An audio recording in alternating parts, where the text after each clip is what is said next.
수상한 공시 오늘의 첫 번째 종목은 한화솔루션입니다. 먼저 기업 개요부터 살펴보도록 하겠습니다. 한화솔루션은 1965년 8월 설립되어 1974년 6월 유가증권 시장에 상장했습니다. 주사업은 석유화학 사업, 태양광 사업, 또 플라스틱 제품 제조 및 판매, 부동산업을 영위하고 있는데요. 2020년 1월 한화케미칼과 한화큐셀 앤드 첨단 소재가 통합되어서 탄생한 회사로 다양한 분야의 솔루션을 제공하고 있습니다. 2021년에는 한화도시개발의 자산개발 사업 부문을 통합한 후에 한화갤러리아를 합병하고 한화갤러리아 타임월드를 자회사로 편입한 바 있는데요. 동사의 기초소재 부문에는 PE, PVC, CA, TDI 제품 등을 생산, 판매하고 있으며 또 신재생 에너지 부문은 셀과 모듈 등의 태양광 제품을 담당하고 있습니다. 최근 실적을 보시면요. 2021년 연결 기준 매출액은 10조 7,251억 원, 또 영업이익 7,383억 원, 당기순이익 6,262억 원을 기록했고 매출액은 전년 동기 대비 16.6% 증가했고 영업이익은 24.2% 증가했으며 단기순이익은 107.5% 증가했습니다. 사측은 기초소재 제품의 판가 상승으로 손익이 증가했다고 밝혔습니다. 네, 이상 한화솔루션 기업개요 알아봤고요. 어떤 공시인가요, 대표님? 네, 바로 어제였습니다. 한화솔루션 연결 재무제표 기준 영업실적 잠정 공정공시를 발표했는데 2분기 실적 보고서에 대한 예고편입니다. 공시 살펴보겠습니다.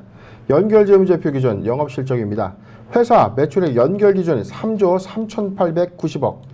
지난 1분기죠. 1월부터 3월까지 1분기 대비 14.1%가 증가했습니다. 영업이익은요 2,777억을 기록했는데 1분기 대비 무려 75.9%가 증가했습니다. 당기순이익은 2,445억을 기록하면서 지난 1분기 대비 137.18포인트가 증가했는데 지난해 2분기죠. 전년 동기 대비해서 매출액은 22.02포인트, 그리고 영업이익은 25.6포인트, 당기순이익 9.76포인트 상승하면서 호실적을 좀 기록했습니다. 하나 내용도 보도록 하겠습니다. 상기 실적 자료는 한국채택 국제회계 기준에 따라서 작성된 연결 재무제표 기준이고요. 외부 감사인의 검토에 따라서 해당 자료는 변경될 수 있다라고 밝혔는데 종합을 좀 해보자면 한화솔루션 1분기에 적자 기조를 좀 유지를 했었는데 오히려 지금 1분기 대비해서 이익의 폭을 좀 크게 신장한 효과가 좀 있었죠. 1분기 대비 무려 75.9%가 좀 증가됐고요. 당기순이익 137.18포인트가 증가되면서 호실적을 기록한 공시입니다.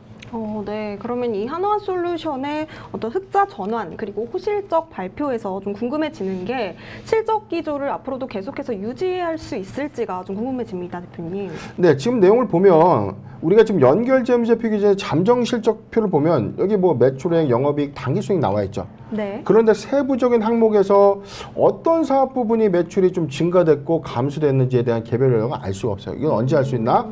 바로 2분기 실적 보고서. 12월 말 결산법인들의 반기 보고서 제출 마감 시한은 8월 14일까지입니다. 네. 그렇기 때문에 이 수치만 갖고는 어떤 사업 부분에서의 어떤 이 고루고루 사업을 좀 잘했는지 이 부분을 좀 알 수는 없지만 회사가 이에 대해서 자료 배포를 좀 했었죠. 네. 지금 뭐 했냐면 태양광 사업 부분에 실적 호조가 있었다. 거의 뭐 7분기 만에 흑자 전환을 한 거예요. 그동안 많은 돈을 까먹고 있었던 태양광 사업 부분에서 7분기 만에 이 영업이익 이 전환. 자, 이 점이 한화솔루션의 어떤 기대감을 반영하고 있다. 분기 보고서 잠깐 보도록 하겠습니다. 네.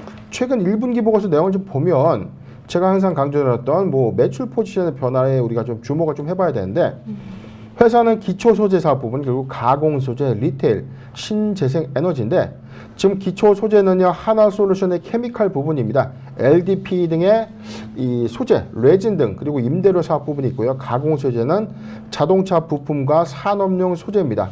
리테일 부분은요 한화갤러리아 백화점을 소유하고 있죠. 의류 잡화와 식음료 그리고 임대 매출 부분이고 신재생 에너지 부분은 태양광 제품인데 조금 더 확대를 해서 보도록 하겠습니다. 과거 여기죠.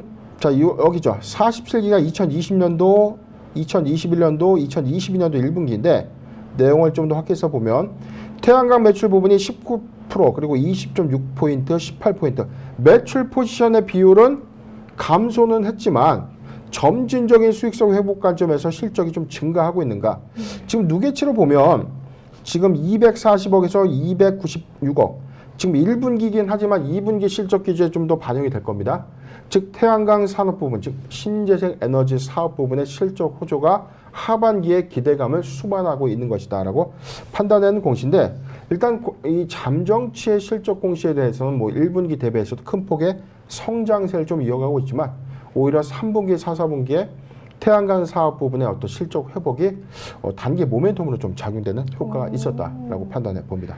네, 대표님, 그동안에는 사실상 태양광 관련 주가가 좀 좋지 않았었잖아요. 그렇죠. 네, 그런데 갑자기 이렇게 또 흑자 전환을 하고 또 주가가 상승하는 경향을 보이고 있는 게 좀 어떤 원인에서인지 더 다양하게 분석해 주실 수 있을까요? 네, 지금 이 태양광 부분이 사실상 뭐 중국의 저가 공세에 그동안 태양광 웨이퍼 생산업체 태양광의 패널을 제조하고 있는 회사들이 이 잠재적인 어떤 이 불안기가 좀 있었어요. 네. 그런데 이게 태양광 특수가 제 기억으로는 한 5년 전까지만 하더라도 막대한 공급 여력이 좀 있었고, 이에 따른 이익 개선 효과가 좀 충분했었는데, 이게 장기간 불황 효과를 좀 가져왔던 부분들의 하나가 중국산 이 패널의 어떤 저가 공세, 그리고 이에 따라서 시장 점유율이 급격하게 좀 떨어지는 효과가 있었는데, 이게 2022년도 러시아 우크라이나발 이 사태가 부각이 되면서 친환경 에너지 정책이 글로벌 각국들의 어떤 정책 수립 효과가 좀 있었고, 이게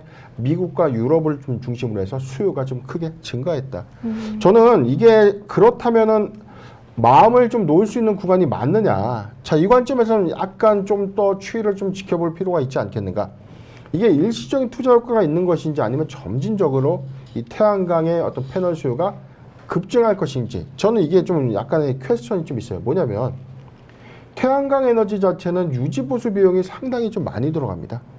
그래서 대부분 대체 에너지 관점에서 뭐 풍력이라든지 뭐 수력이라든지 그 다음에 뭐 화력 에너지는 사실상 이 에너지를 소비해서 또 다른 에너지를 만드는 원이기 때문에 각광받고 있는 부분은 아니지만, 이 태양광 에너지 사업 부분은 유지 보수 비용이라는 관점에서 이에 따라서 뭐 풍력 에너지로서 대체 에너지의 어떤 변화들, 그래서 지금은 오히려 친환경적인 어떤 소형 이 모듈을 탑재한 이 소형 원자력 발전소에 대한 어떤 이 니즈가 좀 더 강화되고 있는 흐름들 좀 있기 때문에, 저는 이게 일시적인 업황의 회복 효과는 좀 있지만, 이 부분이 확연하게 오히려 실적 성장을 이끈다는 부분은 내년이 좀 더 지켜봐야 되는 것 아닌가, 그렇게 전망을 해봤습니다. 네. 러시아 우크라이나 이슈로 또 수요가 증가를 했지만, 또 유지 보수의 관점에서 조금 더 면밀하게 살펴보시면 좋겠습니다. 내년을 조금 더 기대해 보면 좋겠네요. 그러면 이런 질문도 한번 드려보고 싶습니다. 최근에 한화솔루션이 이 웅진 에너지 인수를 한다, 이런 전망도 나왔었는데 결국에는 최종 인수를 철회했다죠. 네네. 좀 5월 살짝 공시 좀 보도록 할 텐데요. 회사 풍문 또는 보도에 대한 해명, 미확정 공시가 있었는데, 풍문 또는 보도에 대한 해명은 뭐냐면 보도자를 통해서 어떠한 사실들이 밝혀졌어요. 이 부분에 대해서 한국거래소가 좀 물어보는 겁니다. 이 내용은 사실입니까? 공시적 관점에서 이슈가 있습니까? 라고 좀 물어봤고요. 회사가 답변을 했습니다. 풍문 또는 보도에 대한 해명 미확정이었는데, 웅진에너지 인수 검토에 대한 보도가 2022년 5월 4일 서울경제발 보도로 있었죠. 본 공시는 2022년 5월 4일 서울경제에서 보도된 당사의 웅진에너지 인수 검토 보도에 따른 해명 공시입니다. 당사는 웅진에너지 인수 검토를 포함해서 다양한 전략 방안을 고려 중인데 아직까지 확정된 바가 없었다. 이 내용을 보면 웅진에너지의 인수를 검토하고 있었다. 네. 검토를 하고 있었다는 것은 인수를 할 수도 있었다라고, 자, 이런 뉘앙스로 공시를 했다가 최근 회사 이에 대해서 최종 미확정 공시를 한 번 더 정정을 좀 했는데, 이 공시가 아니죠. 첫 번째 공시 돌아오겠습니다. 내용을 보면 투자 판단 관련된 공시가 하나 있었을 것인데요. 자, 두 번째에서 다시금 살펴보겠습니다. 지금 6월 3일자. 네, 이 공시죠. 5월 4일자 공시의 재공시입니다. 회사 최종적으로 입장을 표명했는데 내용 보겠습니다. 본 공시는 2022년 5월 4일 서울경제에서 보도된 당사의 웅진에너지 인수 검토 보도에 따른 해명 공시인데, 우리 회사는 웅진에너지 인수를 검토했는데 인수를 하지 않는 것으로 결정했습니다. 즉 웅진에너지 인수를 검토했지만 최종적으로 안 한다.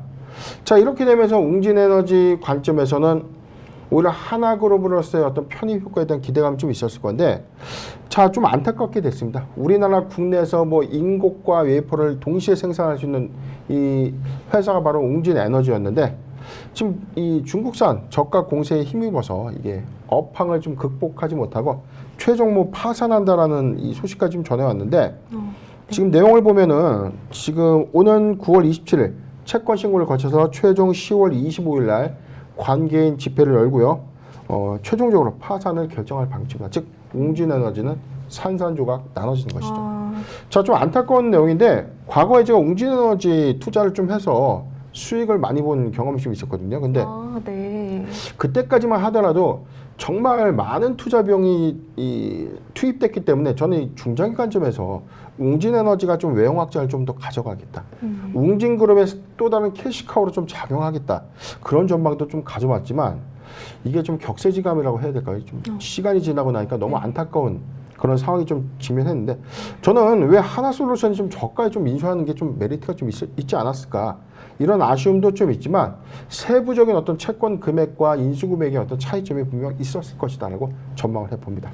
네, 그러면 끝으로 대응과 투자 전략도 제시해 주세요, 대표님. 네, 지금 차트 살펴보겠습니다. 오늘 웅진 하나솔루션 3.3% 좀 상승하고 있는데 태양광 업황 회복에 대한 어떤 기대감들이 좀 반영이 되면서 어제 큰 폭의 상승 흐름이 있었고 오늘도 역시 3.3%대 상승 기조 좀 유지하고 있는데, 지금 모아가는 전략 관점에서는 태양광 업황의 회복 기대감이 좀 반영되고 있고, 이게 저는 일회성 테마라기보다는 하반기에 기조 효과는 좀 유지되지 않을까. 그런데 정확하게는 태양광 업황이 확연하게 성장한다는 관점에서는 내년까지 실적 기조를 잘 유지할 수 있는가.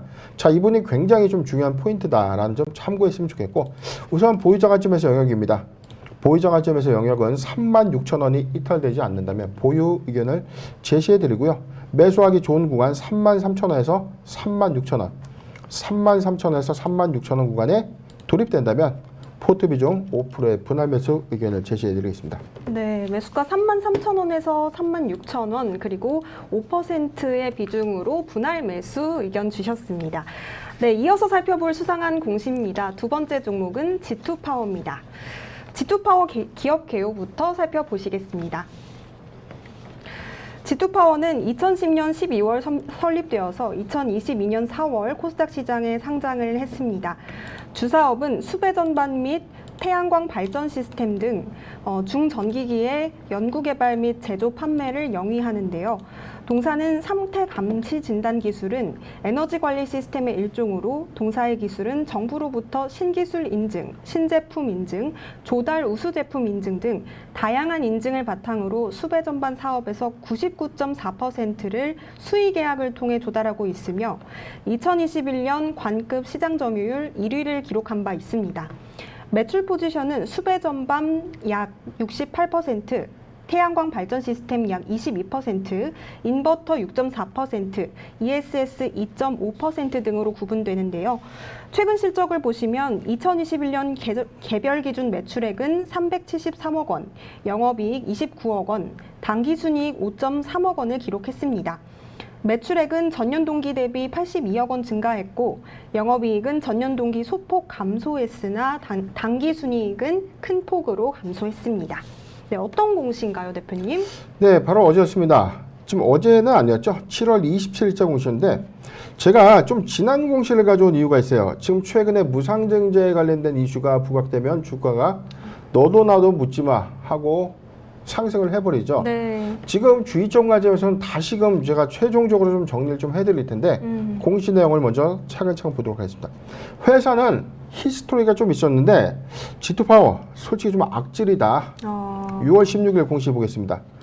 조회 공시 요거 현저한 시황 변동, 주가가 갑자기 급등했는데 왜 주가가 오릅니까? 라고 좀 물어보는 공시예요. 현저한 시황 변동에 관련된 공시 규정상에 공시 대상이 있습니까? 6월 17일 6시까지 오후 6시까지 답변을 좀 해주세요 라고 했고요. 네. 이에 대해서 회사가 답변을 했어요. 우리는 이 공시 규정의 유무 또는 검토 등의 이 주가 및 거래량 등의 영향을 신중히 검토했는데 별도로 공시할 중요한 정보가 없다. 자, 이렇게 간단 명료하게 답변을 했죠. G2파워가 사실상 상승했던 이유 중에 하나가 이 기대감을 수반해서 무상증자에 대한 어떤 기대감도 있었거든요. 네. 그런데 회사 부인을 했습니다. 우리 아무런 내용이 없다. 그런데 바로 제척기간. 공시의 제척기간은 1개월입니다. 1개월이 지나지 않았는데 공시 제척기간이 지나지 않았는데 관련된 사항들이 나오게 되면 공시를 번복하는 것이다. 불성실 공시에 이슈가 있는데 지금 6월 17일 날 답변하고 난 이후에 한 달이 지나고 나서 한 달, 열흘이 지나고 나서 회사 뭘 했죠? 무상증자를 결정했죠. 네. 지금 중요 정보가 없다. 회사가 검토할 수 있는 사항이 한 달, 열흘 만에 무상증자를 결정했는데 왜 이 공시를 조회 공시 때 똑바로 공지하지 못했나. 자, 이 부분 좀 안타깝고요. 두 번째, 내용 일단 뭐 살펴보도록 하죠. 네. 무상증자의 결정입니다. 신주의 종류와 수는요, 1,453만 주입니다. 현재 회사가 발행한 전체 주식의 총수는요, 363만 주인데, 한 주당 무려 4주를 교부해 주는 것이죠. 신규로 발행될 예정 주식수가 1,453만 주입니다. 신주의 배정 기준일은 8월 11일인데, 여기서 한 가지 더 체크를 해드릴게요. 신주의 배정 기준일, 내가 무상 신주를 받을 수 있는 날짜입니다. 8월 11일 날 매수를 하면 절대 받지 못한다는 것이죠. 항상 이 영업일 전에 매수해야만 무상의 신주를 받을 수 있다는 점 참고했으면 좋겠습니다. 상장 예정일 9월 6일입니다. 하단 내용 보도록 하겠습니다. 상기 신주 배정일 그리고 현재 주주명부에 등재된 주주에 대해서 소유 주식 한 주당 4주의 비율로 신주를 배정할 예정이다. 회사는 자기 주식을 보유하고 있지 않기 때문에 363만 2천 주의 4배에 해당되는 1,453만 주가 발행되고요. 발행 이후 1,816만 주의 유통직수로 변모될 예정입니다. 뭐 발행 재원은 주식 발행 초과금이고요. 자, 이 내용 이외에는 없는데, 자, 그렇다면 무상증자 결정된 거 뭐 주주가치 제고도 좋고 다 좋아요. 네. 좋은데 무상증자가 과연 달콤한 것인가? 오늘 이 관점에서 좀 제가 제대로 좀 말씀드리고 싶은데, 신주 상장 종목들의 주식수가 상대적으로 좀 작은 회사들의 주가, 적정한 유통직수를 좀 확대시켜서 거래 활성화를 위한 측면에서 주주가치 제고는 오히려 단기 모멘텀으로도 작용하는 효과가 있고요. 두 번째, 주주가치를 제고하는 관점도 맞습니다. 그런데 무상증자는 통상적으로 주식을 많이 갖고 있는 자가 더 유리한 게임이죠. 즉, 네. 최대 주주가 가장 많은 득을 본다는 점. 첫 번째요. 자, 두 번째, 무상증자가 그렇다면 과연 달콤한 것인가? 네. 이 무상증자라는 것은 이런 이 무상의 신주가 반영되는 이 효과, 즉 권리락가 이후에는 이 가격 착시 요인에 따라서 이 가격대를 낮춰줍니다. 물론 무상증자 이후에 신주가 들어오는 구간에 내가 이 차익만큼의 어떤 관점, 플러스 마이너스에 대한 차이 여부를 우리가 좀 판단을 다시 해봐야 되겠지만, 권리락가 이후에 주가가 보장이 되는가? 통상적으로 주가가 권리락가 이후에 지속적인 좀 상승을 갖고 있는 인위적인 종목들의 경우에는 소위 무상신주 투자 이후에 수익을 볼 수 있는 여러 건 있습니다. 그런데 대다수의 기업들이 무상증자의 권리락가 이후에 주가가 크게 조정을 받고 난 이후에 이게 추세 대응을 잘 하지 못했다면 무상신주가 들어온다고 하더라도 손실액의 이 만회가 미흡하다는 것이죠. 전반적인 평가 손실을 볼 수 있다는 점. 자, 이 점을 우리가 좀 유의해야 되기 때문에 유통직수의 반영 이후에 향후 전체 발행 주식수도 매우 중요한 상황입니다. 이 회사의 경우에는 360만 주의 주식이 향후 1816만 주. 가격 조절 효과 좀 있을 거고요. 근데 주식수는 그래도 한 주당 4주의 주식을 교부했음에도 불구하고 그렇게 좀 많은 주식은 좀 아니다. 자, 이 점은 좀 차이가 있지만 뭐 한 주당 좀 7주를 주고 뭐 갑자기 발행 주식수가 뭐 5천만 주가 되고 이런 회사들은 좀 조심할 필요가 있다. 이 점을 잘 참고했으면 좋겠습니다. 그러면 무상증자라는 이슈가 꼭 호재로만 작용하지 않는다 이렇게 생각을 해보면 좋을 것 같은데 앞으로는 좀 대응 전략을 어떻게 가져가면 좋을까요, 대표님? 그렇죠. 지금 무상증자의 경우에는 무조건 무상증자가 됐다고 해서 추가적으로 매수하는 게 긍정적인 것은 아니죠. 왜냐하면 무상증자를 발표하기 전에 이미 주가는 올라가 있어요. 네. 올라가 있는 상태에서 내가 무상신주를 한번 받아볼까라고 덥석 물었는데 권리락가에 빠집니다. 근데 주가 회복을 못해요. 오른 만큼 고점 대비 권리락가에 대한 손실폭이 향후에 들어오는 무상의 신주가 보전을 해주거나 이게 플러스 요인이 되어야지만 내가 수익을 볼 수 있는 구조인데 통상적으로 대부분 7, 80%가 무상 신주가 들어오는 시점에서 이게 만회해주지 못한다는 것이죠.